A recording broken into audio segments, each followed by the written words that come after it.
Morning guys. Luto ko na guys yung suso na dala ko galing Bicol. Ito na guys oh. Nilagyan ko ng laing. Ayan, gabi. Ayan. Ayan guys. Nilagyan yung tanglad, bawang, sibuyas, luya. Binataan ko guys. Nilagyan ko konting sili kasi mga bata hindi mahilig sili. Tatlong sili lang nilagay ko. Siling labuyo. Ayan guys, malapit na maluto.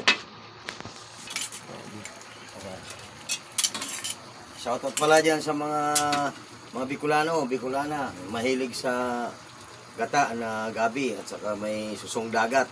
Dala ko to galing Bicol. So guys, oh, ito na.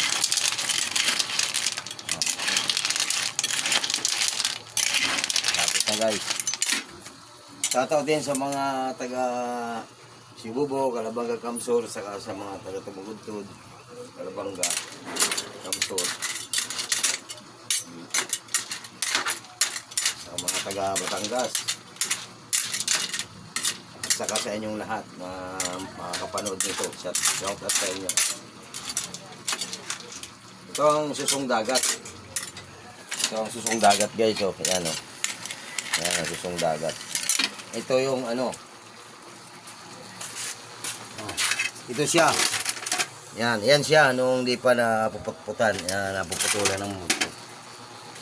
Kasi marami yung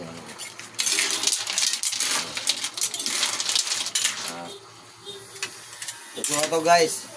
Kain tayo guys. Ito na to. Bye bye guys.